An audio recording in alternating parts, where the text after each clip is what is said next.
Hello and welcome to Strategies for Living with author and international speaker Doug Sparks. In this episode, Doug talks about setting goals and their importance. And now, here's Doug. Hello, everybody. Thank you for joining us again in our episodes of creating a strategy for living.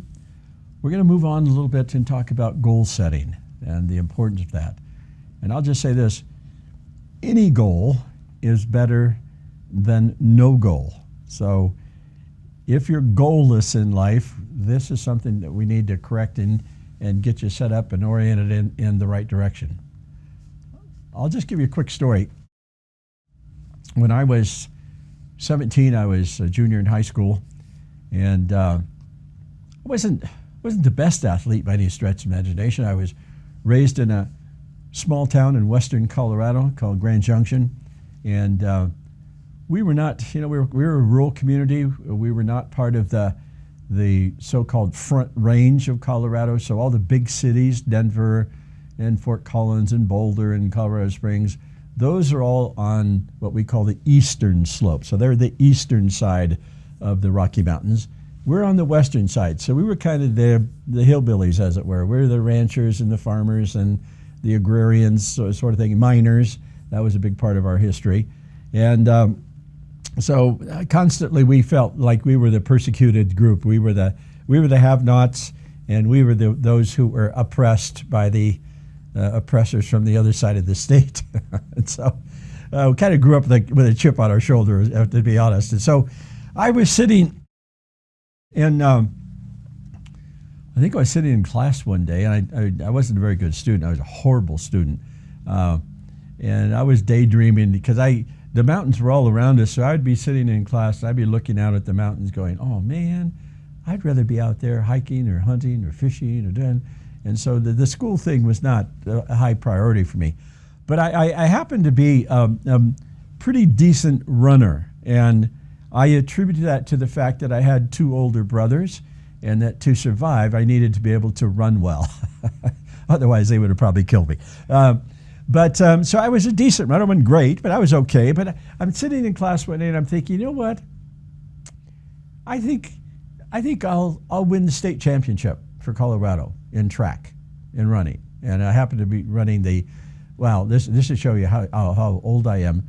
We didn't have meters they had meters, but we didn't use meters back in the old days. So I ran what was called the 880-yard dash, which converted is 800 meters, so that's twice around the track. And so I'm thinking, okay, now we're still running on dirt, right, on cinder track, so that gives you an idea of how old this was. And so I'm thinking, well, I'm not the best athlete.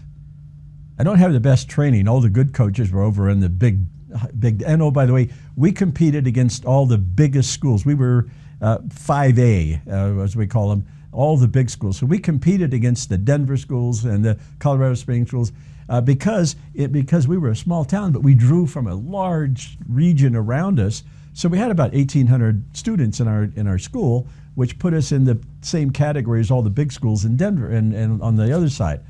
And so we had to compete against the big boys, as it were. So I'm thinking, well, definitely don't have the coaching, don't have the facilities, don't have the kind of the winning idea. You know how sometimes in sports you have an environment of being winners. We didn't have any of that going for us. And I thought to myself, well, I don't have any of that. But the one variable I can control is how hard I work. And I thought, okay, this is just me and my little 17-year-old brain going, okay. No, if I work hard enough, if I make sure nobody in the state of Colorado will work harder than I do, I might have a chance.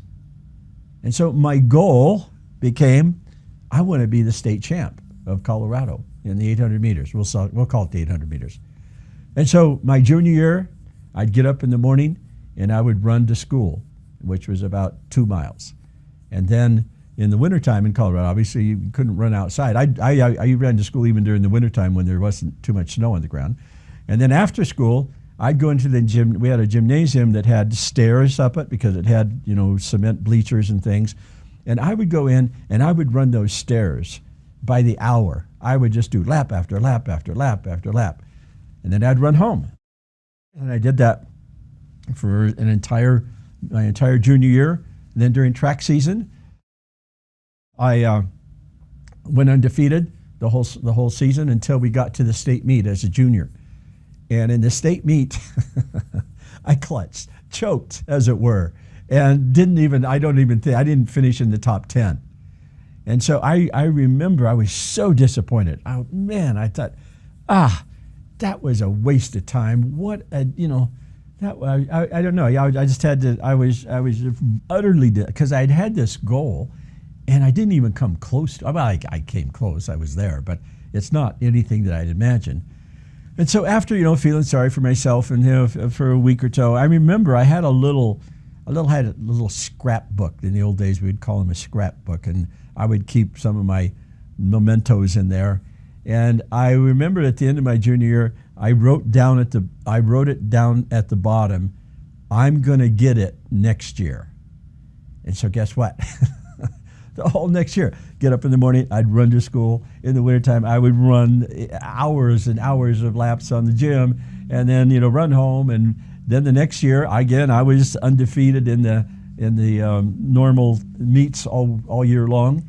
And we get to the state championship meet in Boulder, Colorado, and I'm standing. We made it to the final, so I'm standing there in line with 7 other guys, and again, I'm thinking, okay, they've obviously had the best training, they've had the best coaching, but the only way they're going to beat me is if they've outworked me. And if they worked harder than I did, fair enough. I'll walk away with my head up, and I'm not, that's fair enough. And so the gun went off, and it's 2 laps around, and my coach and I had worked, and I got pretty good at this because he could say the first 400 meters. It's the 800 is kind of a pacing event because it's almost full. It's not a full sprint, but it's a mostly sprint. But you got to be able to do it for 2 laps. So that's the trick. So my coach and I had worked out, and he said, "Listen, I want you to come by in the first 400 meters. Come by in 60 seconds flat, because anything under 2 minutes at that time was considered decent time. So come by in 60, and then see if you just can't hold that pace for the next 60 or for the next 400 meters, and that'll put you in the 2-minute range, and that should get you close." And so, I don't know how many 400 meters I ran just in pacing and get it, and I could come by if he would say, "Hey, give me 56-second meter." 400 meters, I could hit 56, I could hit 59, 60. I just had this pacing in. And so when we started out, I noticed all the other guys really took off fast, and I'm at my own pace, and I'm coming by, I just keep my steady pace. I come by the first lap, and they've got a timer there, guys who's reading out the times. And as I coming up, I'm hearing 55, 56, 57, 58, 59, 60. And at 60, my foot crossed the line. And I thought, great, I'm on pace. But I looked up, and there were 8 of us in the race. There were 7 guys ahead of me. So I'm going, okay, I'm on pace, but this isn't working out, so I'm dead last. And so I think, well, I'm going to have to pick it up here on the second lap. And so as we came down the backstretch, I managed to catch 3 or 4 guys. And I remember as we were coming around the very last corner before you hit the home stretch, I am exhausted, and I'm thinking, and I think I was in 4th place then. And I'm thinking, well, 4th place isn't that bad. It's better than, and this is all this real quick. And then I'm thinking, wait a minute. I have worked my butt off for 2 solid years in order to do this. And I am not going to give up now. If they've worked harder than I have, then fair enough, then they can beat me. But I am not going to back off now. And so as we came off the straightaway, I caught another couple guys. And then within about 50 meters, there was still one guy. And I looked at him, and he looked really strong. I think, oh no! And I thought, I am gonna beat him. And I literally just put my head down and gave it everything I had, and I won the state championship. Now, the interesting thing was, the elation of winning didn't last very long. I was really disappointed about that. I thought I'd ride that pony for a long ways. And as a matter of fact, I was quite disappointed because in my mind I'd built up this ceremony of, this big trophy. They would bring out this big trophy. This beautiful girl would hand it up to me, and the applause. And I'm thinking, oh, this is going to be great. Well, the way it actually happened was, it was kind of between an event. They said we've got the state champion for the 800 meters, and then the girl who was the presenter, how can I be kind? Wasn't exactly what I had envisioned, let's put it that way. And the big trophy I was going to get ended up being a medal that was about that high and about that wide in a plastic box. And I'm standing there looking at that going, you mean 2 years of my life for that? And I literally walked across the field at Folsom Field, University of Colorado, and I was probably the most dejected athlete in the whole stadium, and I just won the state championship. And I accomplished my goal.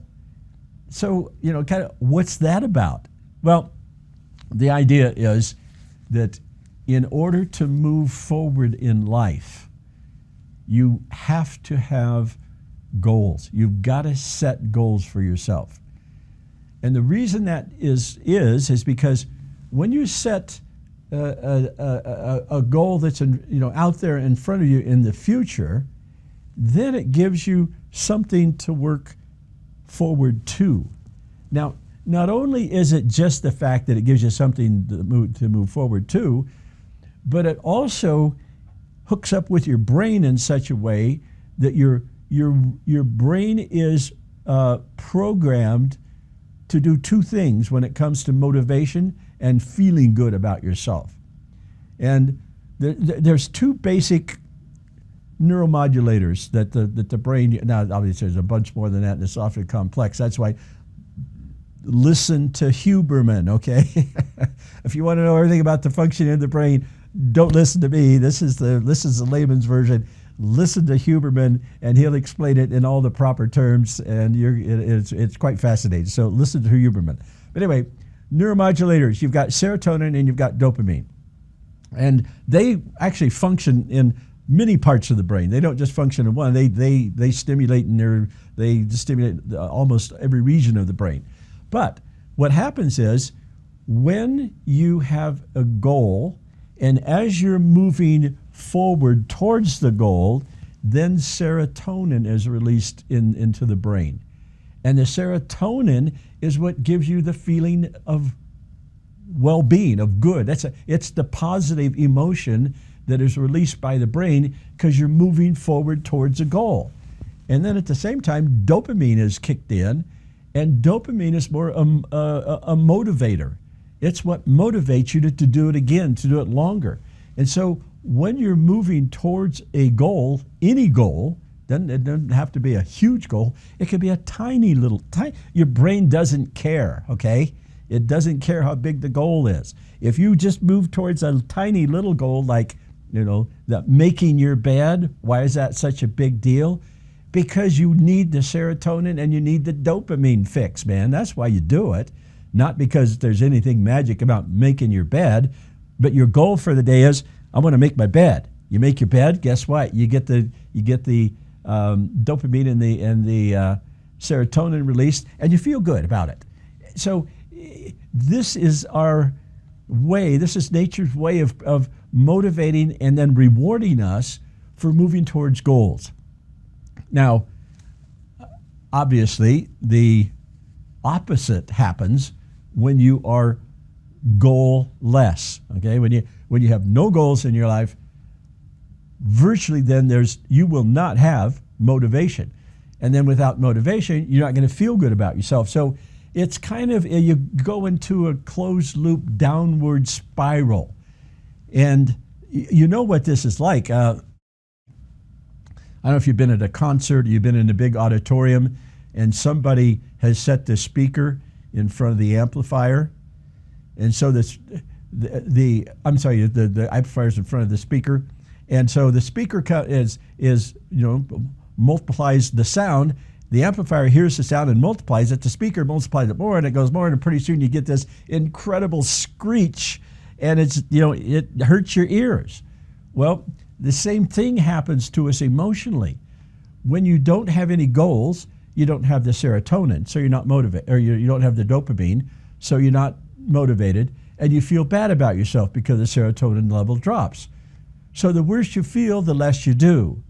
The less you do, the worse you feel, and pretty soon you end up down in the basement digging holes, and you're depressed, and you're distraught, and you're full of anxiety, and then you oftentimes, it can get a lot darker than that. You get bitter, you get resentful, and life gets ugly pretty quick. And it seems like, guess what? There's no way out. And so you become hopeless. And that is a horrible, horrible place to be. And so in order to get ourselves not only out of the basement, out of the hole, but to get ourselves on a trajectory that's moving us upward and forward, you have to establish goals in your life. You've got to have these markers that you're shooting for that enables you to move forward in life and to accomplish things. Now, a goal simply, this is my definition, so it's pretty basic. A goal is simply a declaration of something that you want to happen in the future. Okay? Simple as that. A goal is something, a declaration. You got to speak it out, or you got to write it down.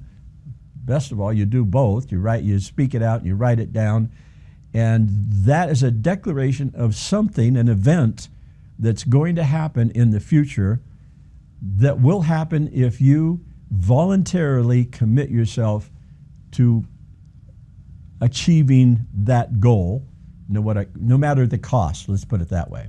Okay? So, again, it doesn't have to be an extremely complicated big goal. It might be something small, but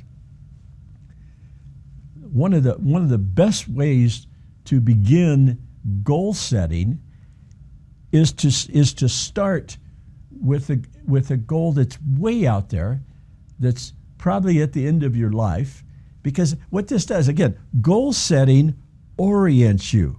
If that is what you're shooting for, then that's the pathway, that's the direction you want to take. And anything that takes you off of that pathway, or anything that takes you off to the side, that's counterproductive to you accomplishing your goals. And so that's why you need to stay focused and disciplined, and you're working towards that. And then that's when the serotonin and the dopamine kicks in, and the more you do, the more motivated you are, the better you feel. The better you feel, then it just goes on, and you end up, hopefully, and even if you don't accomplish your goal, okay, if you're shooting here and you only actually hit there, you're thinking, oh, I failed. Well, yeah, hey, listen, failure is a really, really good thing, okay? Failure is not negative. Failure is good because it tells you didn't hit the mark. Okay, that's the reality of it. Next time, you either try to hit it, or you say, look, if I did nothing, I'm down here, right? If your goal's here and you hit there, look how much you've accomplished. You've accomplished that much. With no goal, you're still down here. So don't worry about it. Give it your best shot. If you don't actually attain and get the actual goal that you have in mind, look at all the progress you made. And oh, by the way, the only way you learn life principles is through failure. Okay, there's no shortcuts. I wish you could just lay on a couch and read a book on how to be ultimately successful in life in 3 easy steps. It doesn't work that way. You set goals, and you set multiple goals. It's not just one. You set multiple goals at different levels for different things. But as soon as you set them, you may not attain them, but you're better off than you were if you had no goals at all. So the first thing I'd encourage you to do is this, and this is the far-reaching. This is a big one, and this takes some contemplation, because you don't want to do this frivolously, and you don't want to do it without a good bit of thought. But it's called the lifetime goal. So if you can imagine yourself, say where I'm at now, mid-70s or 80s, and you are at the end of your life. Most of you are at the down here in the starting area somewhere, and I'm kind of at the finishing area. What do you want your life to look like? Not in terms of possessions or anything like that, but what do you want you to be? So that's a life goal. So, and it's not anything, like I said, it's not anything that's outwardly, it's inwardly. Because we all know people that die with hundreds of millions of dollars, and they're miserable, or they're wretched, or they have no honor, they have no significance, but they got a lot of money. Well, obviously money doesn't play into this. So this is, what is of value, intrinsically within you? And I think everybody has this within them. And you just got to ask yourself, what is it within me that I value the most? And then create out of that a life goal for yourself. That at the end of my life, I want to be this. And it might be something like, I want to be a really kind person. I want to be somebody that when people think of me, they think, this guy was his kindness. And trust me, kindness can never, ever be overrated, okay? It is like the best thing ever. And little acts of kindness they're the things that make the world go round. And all of us have that ability within us. We can all be kind, or we can be mean. Why not be kind? What good does it do to tear people down when you can build them up? And I've taken this on myself. Now I don't do it unless it's true, but I'm always on the lookout. I try my best to be on the lookout for people when they help me or serve me or anything like that I compliment them for it. I remember, and it's amazing the response you get. I was in a cafe not too long ago, and this young girl, she's probably 17, 18 years old, she was really good at what she did. She was a waitress, a server, and she would come along, and she was friendly, and she was this and that. And when we got ready to leave, I said, you know what? And she said, what? And I said, you are really good at what you do. You're amazing. Thank you. And you could she just lit up. She probably didn't get that a lot, but she just lit. Now you don't say it unless they are good, but that was true. And just by a little act of kindness, by saying, you know what, you are really good at what you do. Thank you so much. I don't know if it made her day or not, but it was something that was positive out there in the world, at least. And so it might be something along the lines. I've just got something. I want to be somebody who is known for their honesty, their truthfulness. I want to be known that when people look at me, they say, there's somebody who is a truth teller. There's somebody who was really honest with me. There were times when I needed to be corrected. I was going the wrong way, and this guy or person loved me enough to come alongside me and express how much they cared for me, but to say, you know what?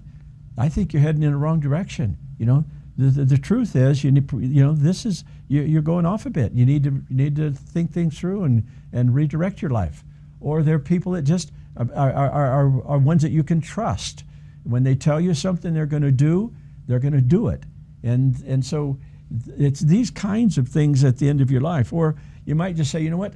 I want to be the best version of me that I can possibly be at every level.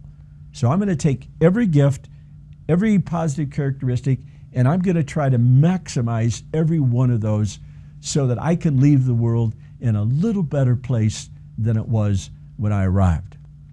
And it could be that, you know what, I want to be, at the end of my life, I want to be somebody who has had an impact either on people or our culture or our planet or something like that. I want to be known for somebody who made a really positive contribution in some way. Now, for most of us, it's not going to be world-shattering. It's not going to be, change the course of history and time. But if all of us will chip in a little bit, if all of us will set for ourselves life goals of being something that will be beneficial, not only to other people, but to our culture, to our family, to our environment, to these kinds of things, if we all did that, look at the difference we would make. It won't happen overnight, of course, but if we do this generation after generation, and every generation when they pass the baton and then say, do something positive for the world around you and the people around you with every generation, if we could take that as a theme, then we would change the world. It would be a better place. And so your life matters. Your life counts. We need you to step up and become a mature, responsible adult that puts forth everything that they have to help other people and to make this world a better place. And if we have these life goals of doing this, each as individuals, then as that comes together, hopefully we'll be able to impact the world in a really, really positive way. Hey, thanks for joining us. We'll see you on the next episode. Thank you. Thanks for listening. Join us next time on Strategies for Living with Doug Sparks.